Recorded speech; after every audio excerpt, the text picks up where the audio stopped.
Hey everyone, welcome back to the 443 Security Simplified. I'm your host, Mark the Liberty, and joining me today is...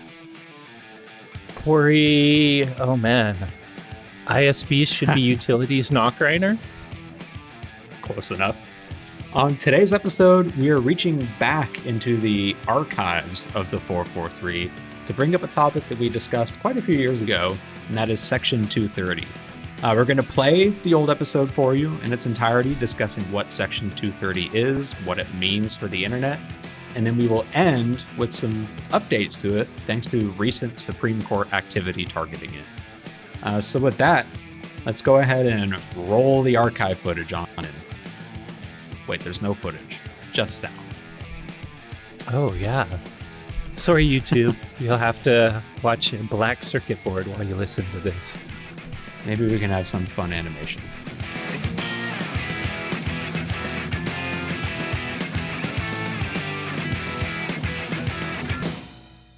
So this week, we can talk about Title 47 of the U.S. Code, Section 230, which is more commonly known as just Section 230 or the Safe Harbor Provisions.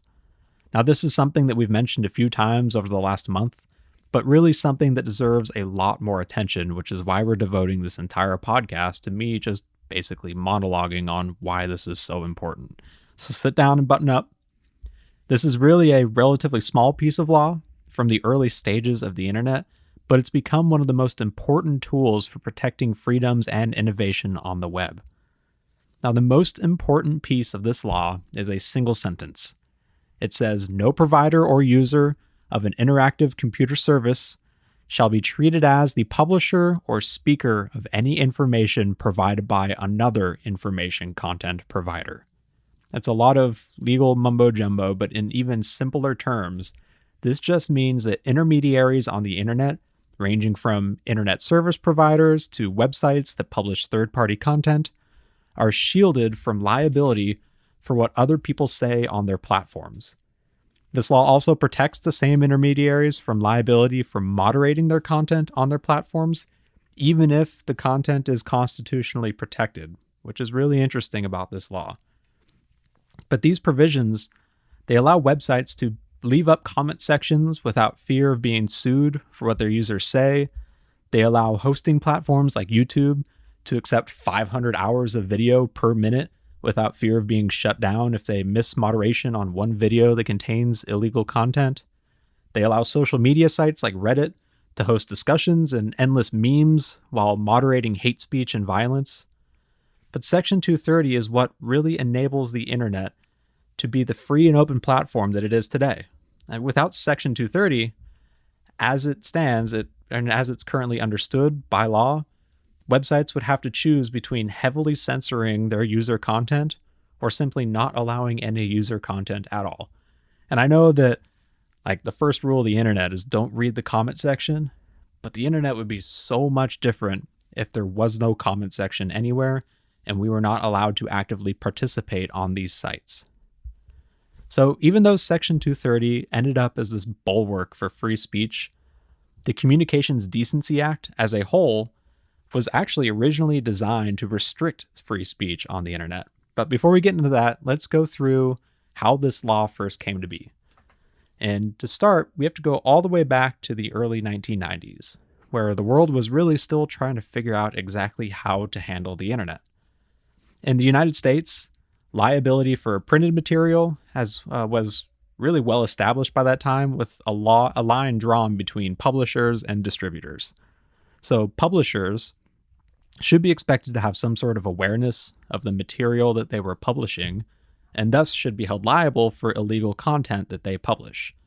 Distributors, on the other hand, would not typically be aware of the content of the publications they were distributing, and thus they should be protected from liability. So, for example, if I publish a book or a magazine full of just blatantly and maliciously false information about a person, I, as the publisher, could be sued for libel. But if I owned a bookstore that carried that book or magazine, I shouldn't be held responsible for that specific book or magazine's contents.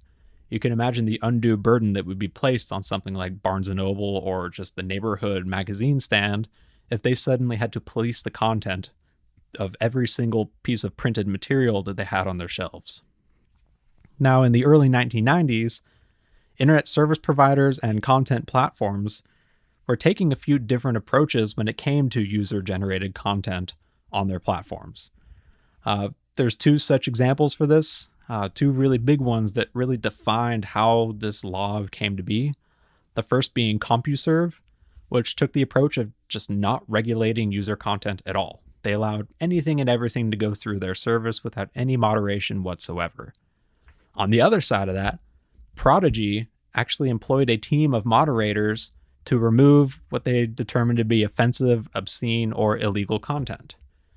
Now, both of these companies ended up being sued for content that was left up on their platforms, and these two cases came to be cornerstone cases for laws on the internet.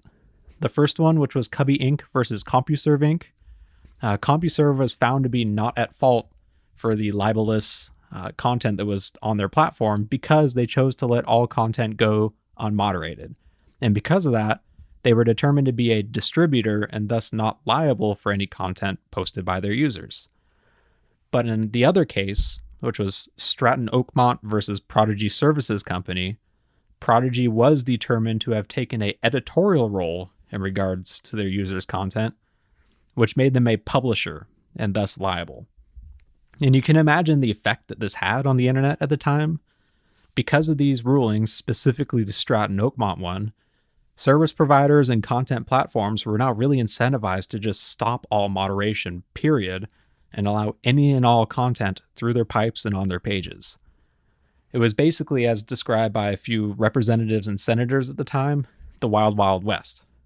Maybe just the Wild West. Maybe not the Will Smith movie. But anyways, in 1996, Congress was actually working on the Telecommunications Act, which ended up being the first significant legislation regarding telecommunications in over 60 years. And at the time, the Senate had already passed a version of the Communications Decency Act, which was designed to criminalize knowingly sending obscene material to minors, which is effectively codifying that Stratton Oakmont decision. Now, the tech industry realized that this law would be extremely challenging for them, since they would effectively be treated as publishers in the context of the First Amendment unless they took a completely hands-off approach and acted solely as distributors, basically giving them the option to deny that they had any idea what was going through their services, and thus make them not liable to these new provisions. Now, two U.S. representatives at the time, Christopher Cox, who was a Republican from California, and Ron Wyden, who was a Democrat from Oregon, heard the pleas and wrote the House Bill Section 503, which was titled the Internet Freedom and Family Empowerment Act, which was designed specifically to override the Stratton Oakmont decision. Now, Wyden and Cox added these provisions so that service providers could choose to moderate their content, including offensive material, instead of having to act completely as a neutral delivery service. And by allowing them to do that, they wouldn't be held liable for anything that was left up. In February 1996, the Telecommunications Act, including both the Senate's Communications Decency Act and the Cox-Wyden provisions, passed both houses unanimously before being signed by Bill Clinton, and the Cox-Wyden provisions were codified as Section 230 and Title 47 of the U.S. Code. Now, the very same day that the Telecommunications Act of 96 passed, the American Civil Liberties Union, or ACLU, filed a legal challenge for a temporary restraining order for the Communication Decency Act's anti-indecency provisions. So those ones that required organizations to prevent obscene material from making its way to children's eyes. Now, this case eventually made it to the Supreme Court, who ruled in a 9-0 decision, so unanimously, that the anti-indecency sections of the Communications Decency Act violated First Amendment protections for free speech and struck them down. In their decision, Justice Stevens wrote, quote, "We are persuaded that the CDA lacks the precision that the First Amendment requires when a statute regulates the content of speech. In order to deny minors access to potentially harmful speech, the CDA effectively suppresses a large amount of speech that adults have a constitutional right to receive and to address to one another. That burden on adult speech is unacceptable, and if restrictive alternatives would be at least as effective in achieving the legitimate purpose that the statute was enacted to serve. It is true that we have repeatedly recognized the governmental interest in protecting children from harmful materials, but that interest does not justify an unnecessarily broad suppression of speech addressed to adults. As we have explained, the government may not reduce the adult population to only what is fit for children. Now, they struck down the anti-indecency portions of the Computer Decency Act, but the provisions that ultimately became Section 230 ended up surviving. Like in their statement, the Justice Department also said, through the use of chat rooms, any person with a phone line can become their own town crier with a voice that resonates further than it could from any soapbox. Through the use of web pages, mail exploders, and news groups, the same individual can become a pamphleteer. I don't know what the heck a mail exploder is. Maybe we'll have to ask Pop Corey that on the next episode. But you can see what they're trying to say here. And that's this one specific section, what ended up becoming Section 230, is important for protecting free speech, while the other ones are limiting free speech in violation of the First Amendment. Now, Section 230 isn't really the blanket immunity for service providers that, even though it originally was for really much of the first decade of its existence. For example, one of the first major victories against it involved the website roommates.com, which was a platform for matching renters based off of profiles that they create on the website. Now, roommates.com required users to fill out a questionnaire, which included information about their gender, race, and preferred roommate's race. You can see where this might be going. The Fair Housing Council of San Fernando Valley felt that these requirements created a discrimination and violation of the Fair Housing Act and sued roommates.com to hold them liable. And this case eventually ruled against roommates.com, stating that their required profile system made them a content provider and thus ineligible for Section 230 protections.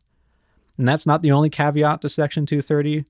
The Digital Millennium Copyright Act of 1998, or DMCA as you probably know it as, also removed Section 230 protections in regards to hosting copyrighted material. And then even more recently, the FOSTA and SESTA bills of 2017 removed Section 230 immunity for services that knowingly support or facilitate sex trafficking. And even though this is seemingly a good idea, it's still pretty controversial. Because those bills don't distinguish between consensual legal sex offerings and non-consensual ones, it's potentially harmful for the safety of sex workers who chose to use online platforms for offering and discussing their services as opposed to alternatives like street prostitution. Section 230 is still really powerful, though, and quite unique. Like, the vast majority of other countries on this planet do not have similar laws in their books. Canada, Japan, most of the European Union don't have something similar to Section 230 and their safe harbor laws. This makes the United States a safe haven for websites that want to provide a platform for free expression or controversial or political content that might be shut down in other nations. And because of this, most major online services are based in the United States to benefit from this safe haven. Now, fast forward to 2020, and Section 230 is unfortunately under major attack from all sides. Many Democrats don't like it because they feel like service providers aren't doing enough to moderate hateful or obscene material. Republicans, on the other hand, think that the service providers are moderating too much when it comes to making judgments about what content violates their terms of services. Even Wyden himself, one of the original authors of these provisions, who is now a senator, has been very vocal about his disappointment with its application. So last year, he actually had an interview with the New York Times where he said, "There were two parts to the law. There was a shield and there was a sword. The sword was the legal authority of the website owner to moderate content. And it's clear to me, looking at the evolution of time, that too many sites, particularly the big companies, as they get so prosperous, enjoyed the shield but weren't willing to use the sword.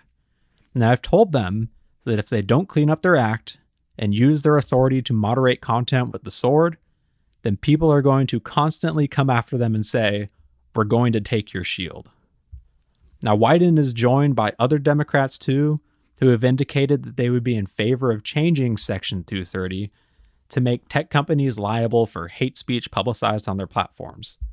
In fact, one of the representatives, Beto O'Rourke, who had a presidential campaign in 2020, made one of his campaign promises include sweeping changes to Section 230 to make platforms liable if they aren't proactive about taking down hate speech. There's the current presidential candidate for the Democratic side, Joe Biden, has also indicated that he'd like to weaken or otherwise revoke Section 230 protections for big tech companies like Facebook.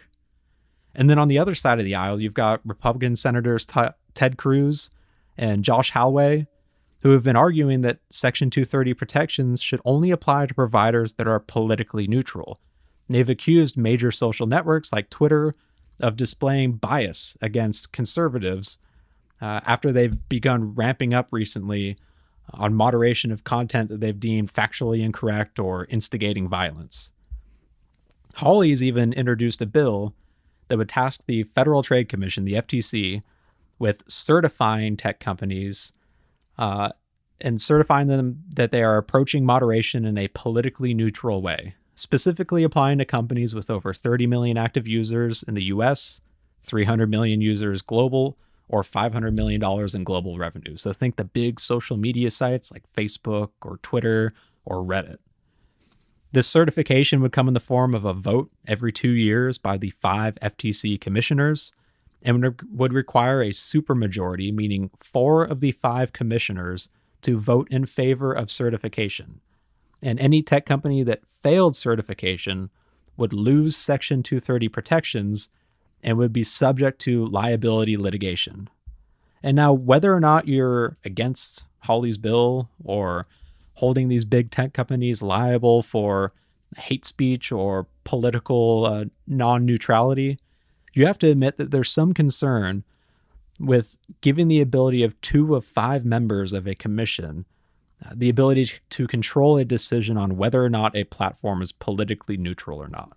That's way too much power for 2 people. If they say no, then that certification fails. Now, Hawley's bill isn't even the most egregious or immediate threat to Section 230. In March of this year, Republican Senator Lindsey Graham, along with bipartisan co-sponsors, introduced the Earn It Act, which you've heard us talk about a few times on this podcast already. Earn It stands for Eliminating Abusive and Rampant Neglect of Internet Technologies Act of 2020. And its summary states that its intention is to establish a national commission on online child sexual exploitation prevention, which may develop recommended best practices that service providers may follow or choose to implement to prevent, reduce, and respond to the online sexual exploitation of children.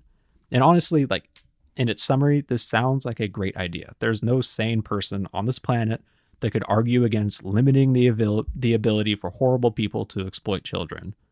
But as with most legislation these days, the title and the advertised subject is really designed to gain support while distracting from concerning provisions inside the bill that most people don't actually read.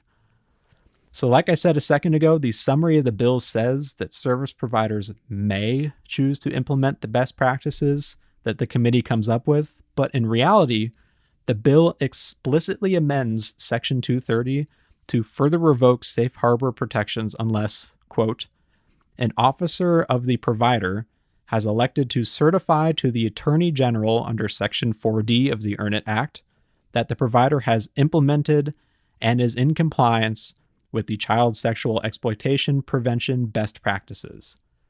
So effectively, this means that yes, the best practices are optional, but if you don't actively elect to follow them, you no longer qualify for Section 230 protections. And now you might say, what if the best practices are actually good, really best practices? And the committee is actually set up in a way, or at least defined by the law, that some of the membership requirements might actually lead to good best practices being considered. But unfortunately, the Attorney General gets to approve or deny those requirements. And this gives a single person a massive amount of power to shape the direction of those requirements too. And to give you an example of why this is a concern, Attorney General of the United States, Mr. William Barr, has been very vocal about his desires to introduce encryption backdoors and circumventions for end-to-end encrypted messaging services. And he's already laying the groundwork for saying, I won't accept any best practice recommendations that don't include requirements for law enforcement to access encrypted communications to protect the children.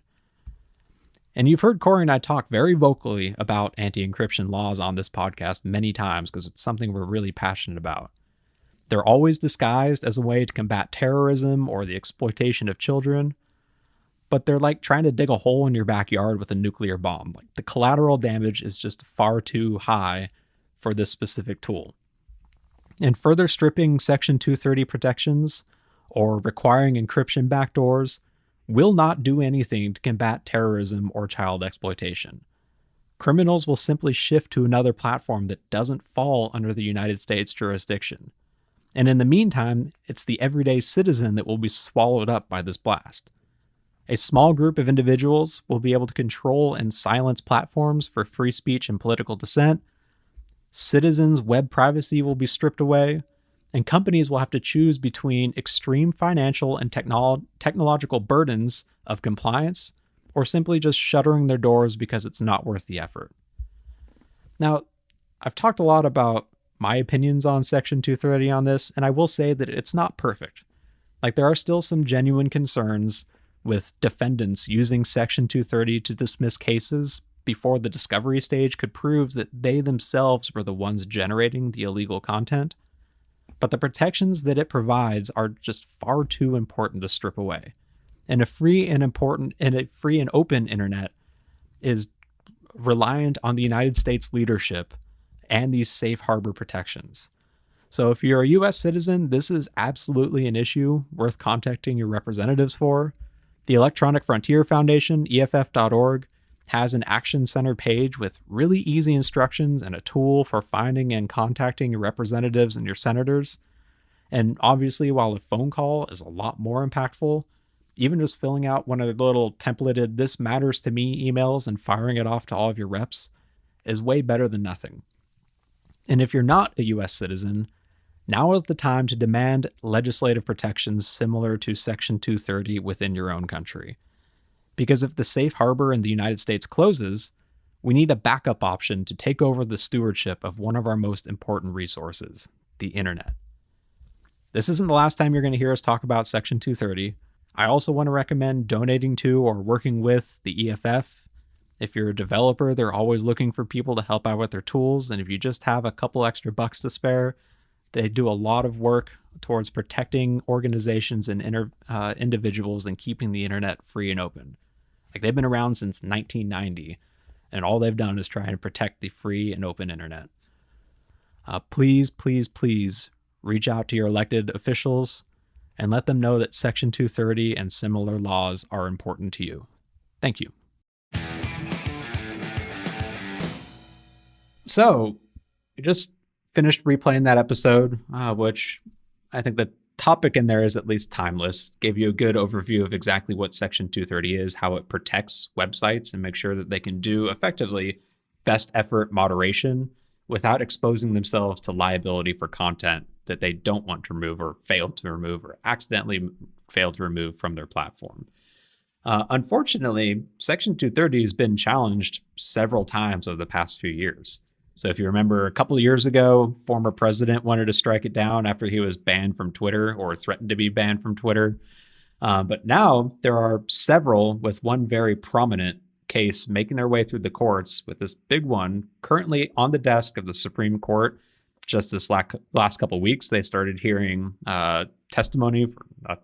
comments from both the plaintiffs and defendants in it, with the goals of challenging effectively how Section 230 works and potentially breaking the entirety of this law. Yeah, it's interesting too. I mean, you can see both sides to things like when Web 2.0 came and users can put content on websites. I mean, this is really what it's around.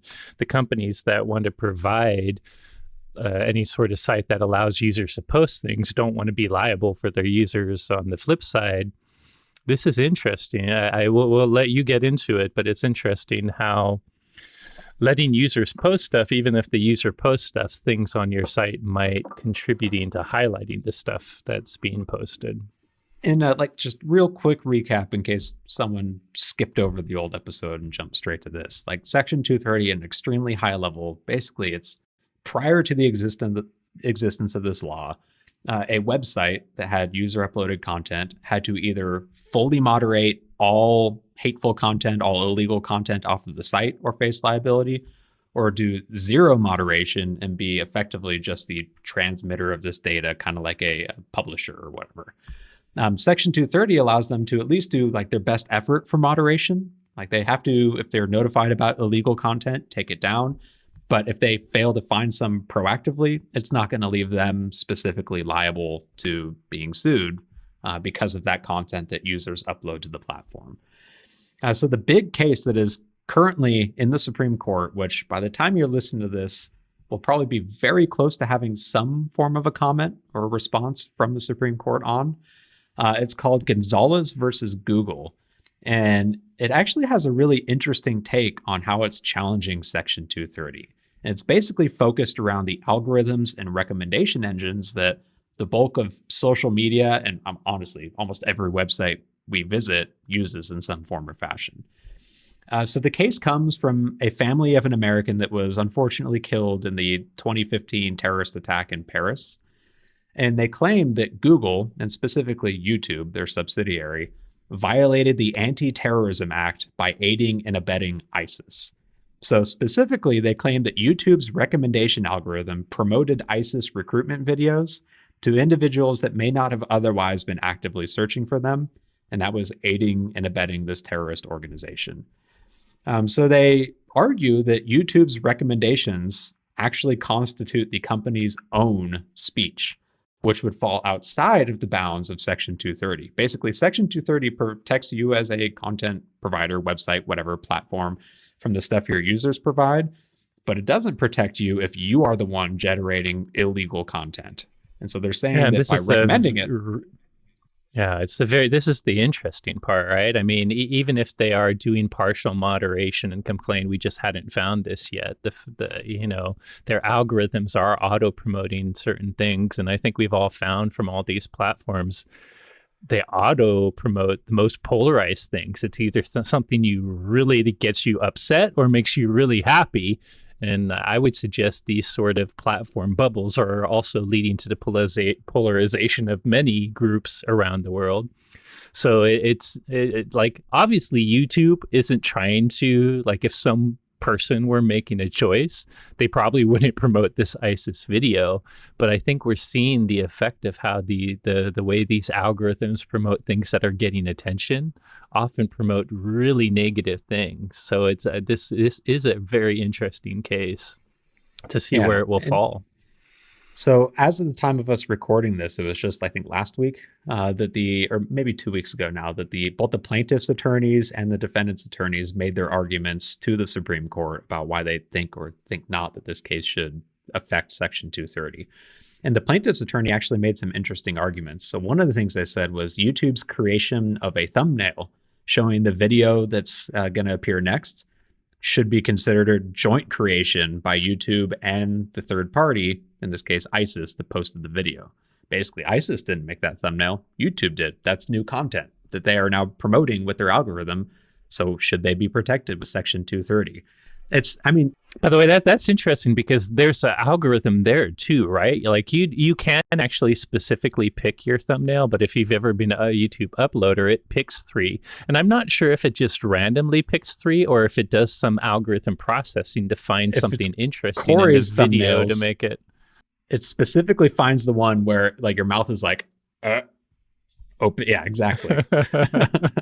so, so, I mean, I'll get to my thoughts on this in a second, but this is a really interesting argument that, like, at least at a high level, feels like it has a bit of merit. Like, the whole point of Section 230 is you can moderate or not moderate content. And as long as you take care of stuff that is pointed out to you as being illegal, you're safe.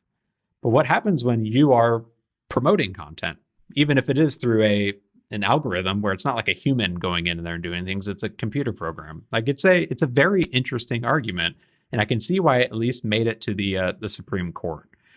That said, like, the potential consequences of this, if it were to, like, if the Supreme Court were to side with the Gonzalez side of it, could potentially be pretty devastating.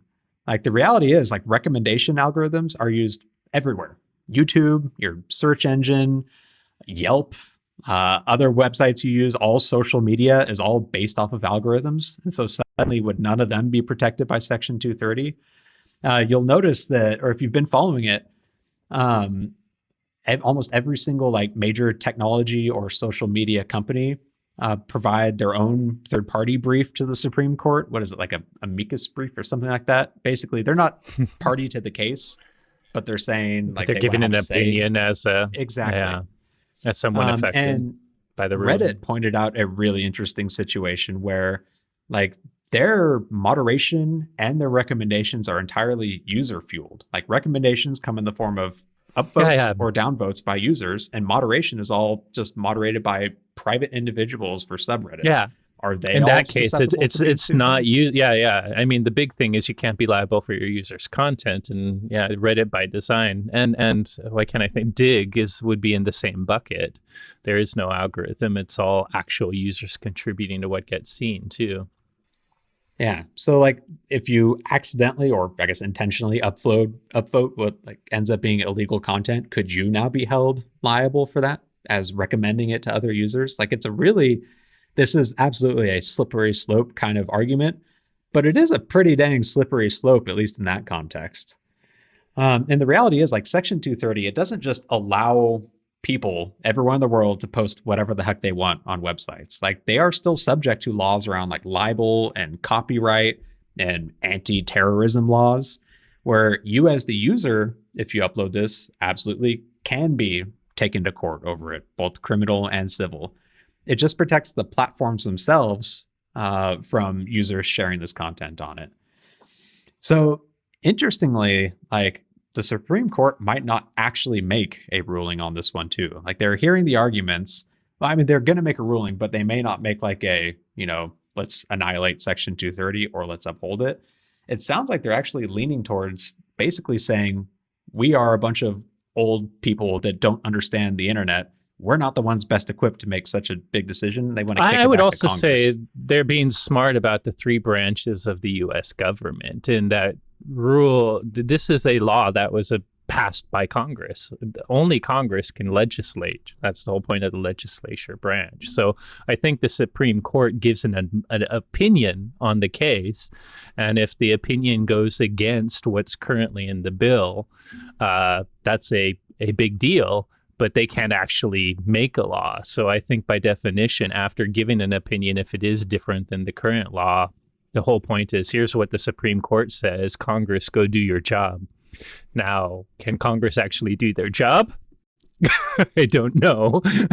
But I think that's really all they can do. They can't, they don't necessarily redefine law. And do we trust I guess they do in some ways.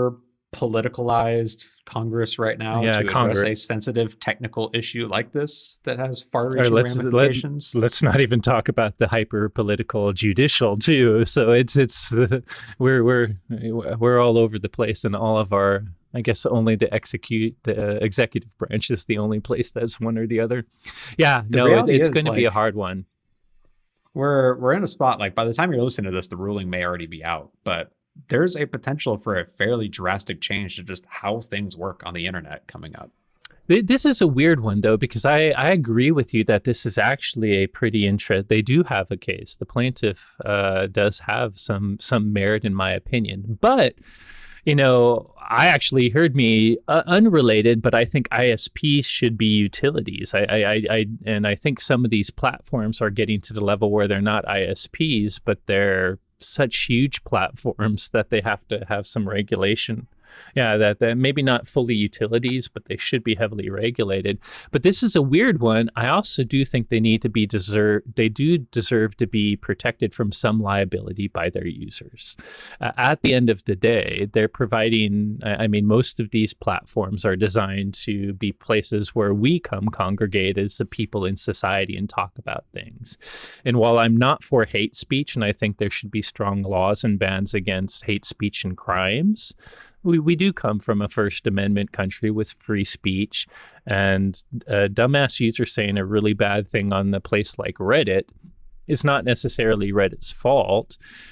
And yet, part of our country is to allow dumbasses to say bad things, and hopefully most of society ignores them and tells them that's kind of stupid. So I'm a mix there. At the same time, I really am losing love for these algorithms. These algorithms were not created the way they are with any malice, in my personal opinion. In fact, I think most of them are like marketing. They're based to get our eyes on them, and it's our human nature and society's fault for the fact that we either want to look at the worst car crash or the best, happiest, cute cat in the world. It's one or the other with our dumb snake brains, or at least the lizard part Speak of for our yourself, brain. man. Oh, so you don't love cute kitties and big car crashes? No, I've you got just like random gray things. Smart snake brain here. Man, whatever. You like very nuanced conversations that go into every little detail in the middle rather than just everything sucks or everything's great. Anyways, Exactly. the algorithms, I think, have a very big negative implication on society, even though they weren't created in malice. They were created for marketing, and they're created to really feed us more of what we're showing them we want. So, but there's so many. So, in one sense, I wouldn't mind if maybe a change to 230 doesn't remove some of the protection against liability for users, but maybe requires these algorithms to do something and be part of the best effort of moderation. Or of moderating users' posts and moderating content. I can dig that. Because the thing I'm concerned about is if it were to just completely null and void Section 230, because then the internet we turn to then is one where you either have to moderate everything, which is not Big Brother, or you have to moderate nothing, and then all these social media places become even more of a cesspool than they already toxic. I mean, they are already toxic as heck, but they imagine no bars. Exactly. No barriers. We can just look at crazy. The experiment that is Twitter 2.0 to see how well that would be going. But either way, like by the time you listen to this, there may already be a ruling. Otherwise, it is expected to come relatively soon after this. And I know I will at least be eagerly awaiting to see what the determination is. And even if it's just a simple Congress figure crap out, I think that's probably the best case scenario for this one. But there could be something significantly more disruptive coming down the pipeline for the internet that we know and love. Man, doom and gloom. Or happiness. Who knows? But maybe we should stop allowing ISIS videos. I think humanity always ends up one day. Yeah, that is kind of yuck. You say that, Corey, but I feel like we've been proven time and time again that that's wrong. We'll see. We're still here. We haven't killed ourselves. And the slide I showed to convince myself is whether or not technology will kill us or save us. In the past 3 years, life expectancy has gone up 50. We used to die in our 40s, even 300 years ago, and now we die in our 80s on average. And we complain about how horrible everything is and inflation, but I can get pretty much anything from around the world in a grocery store. So I think a lot of us are focused on the bad stuff that happens in our little bubble of time, and we forget what it was like living in the US in the 70s. I don't know what it have was these, like living in the U.S. in the 70s, Corey. Oh, shut up. Okay. Old as dirt. As I said in last week's podcast. Yeah. It's what was the South Park, the nostalgies or whatever? I think sometimes the nostalgies are a little more rosy in our brain than they were in reality. I personally don't want to go back to the 50s or 70s or any time early. If I could go back in a time machine to visit just for fun and come home, that'd be cool. But if I went anywhere in time, it would probably be forward. That's fair. I'm going to continue my life of just living it as a cynic and being safe. That way. I will still be a cynic. Everyone knows me as a cynic. I say the worst things, but I think some of the grumpiest cynics are actually internal optimists that wish it were another way, and that's the way they act. That's why they act so grumpy about certain things in life. Fair. Well, I guess we shall see in probably just a few weeks' time, at least on this topic. Hey everyone, thanks again for listening. As always, if you enjoyed today's episode, don't forget to rate, review, and subscribe. If you have any questions on today's topics or suggestions for future episode topics, you can reach out to us on Twitter if it happens to be one of the days where it's actually usable. I'm at XORRO_. Corey's at I don't know, Mark. After the change to Section 230, Twitter might go away. That's a very good point. Maybe you can't reach out to us at all. Well, we'll figure out what the ruling is. Hashtag the 443 podcast. Thanks again for listening, and you will hear from us next week.